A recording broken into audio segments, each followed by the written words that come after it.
और डूंगरपुर की जनता को मैं धन्यवाद देना चाहता हूं कि आपने एहसास करा दिया और उन दोनों अंदरूनी रूप से जो एक थे उनको सरेआम आप लोगों ने एक करके दिखाया। ये सबसे बड़ी उपलब्धि हमारे लिए। गणेश सुच्चू ने तो कहा एम थाएगा गणेश सुच्चू तो हमें समझना पड़ेगा कि पूरे डूंगरपुर जिले में नहीं, पूरे उदयपुर संभाग में कहीं चाय की थड़ी है, कहीं दुकान है, कहीं क्रियावर है, कहीं विवाह है, सब जगह एक खुद चर्चा है डूंगरपुर ने जिला प्रमुख ની આના મંચની વાત કરે આપણે શરૂઆત થી કે લગાડી એ બાર તક તે એ આવી જ રહી છે ચર્ચા આવે કે નહીં આવતી है कि चाय पीवा से लारी में तेज चर्चा आवे कि नहीं आती है।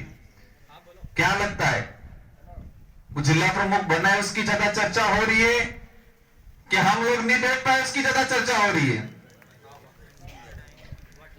मतलब हमारे लिए हम लोग नहीं बैठे, हमें दुख है, लेकिन उससे ज्यादा वो बैठ के भी खुश नहीं है। अमर थे कि बता तो की बोला गठजोड़ करी ने, लेकिन ये हमारे लिए शुभ संकेत है। जनता को पता चला, हमें दाढ़ी करी भागी गया था कि ये बे अलग एक ही, ये बे एक ही, कांग्रेस बीजेपी एक है। हमारे बाप का वडील मानता नहीं था, ये आनंद खबर पड़ गई क्या बोलते पड़े हमने वो आगे क्या वो पढ़े है। इसलिए आप सब लोगों को अपने गांवों में, अपने फलों में वास्तविकता को बताना है।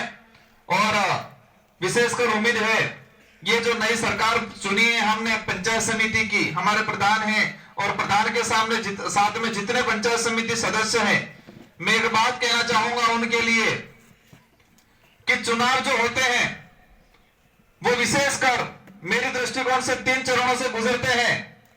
पहला चरण यह होता है कि उम्मीदवार को मैदान में उतरना, और दूसरा जीतना, और तीसरा जीत के निभाना। ये 3 चरण रहे तो सब थे कि इंपोर्टेंट जी है बन के निभाना, ये चरण इंपोर्टेंट है। એટલે વિશેષ કરીને अनुरोध है कि हमारे जी प्रधान साहब हैं और आनंद जी सहयोगी सटला डेलीगेट हैं।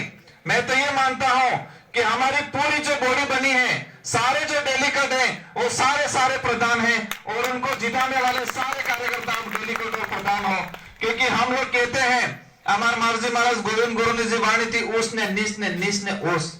ये आज देखा कि नहीं देखा तो आपने ओस ने नीच थाजुग नहीं थाजू, नीच ने ओस थाजुग नहीं थाजू हुआ है। क्योंकि हमारी जो विचारधारा, हमारे जो पार्टी की नियमावली, हमारे जो समाज की जो एक नियमावली बनी हुई है उसमें यह है कि एक सच्चा व्यक्ति गरीब घर से, एक साधारण परिवार से उसको उठा के लाके उसको मौका देना, आगे लाना, और आज ये दिख रहा है।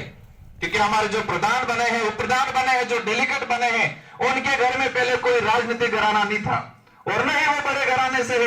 मेरी बात करो, मैं भी कोई बड़े घराने से, राजनीतिक घराने से नहीं था, लेकिन ये समाज की बदौलत, ये 84 विधानसभा की बदौलत आज मैं विधायक बना हूं। और आज ज्योति पंचायत समिति की बदौलत ये हमारी पूरी बॉडी बैठी है। इस ज्योति पंचायत समिति को मेरी तरफ से बहुत बहुत धन्यवाद देना चाहूंगा। और मैं पूरी आशा करूंगा कि हम 5 साल में सरकार की जो योजना है उस योजना को एक गरीब तक पहुंचाने का काम करेंगे।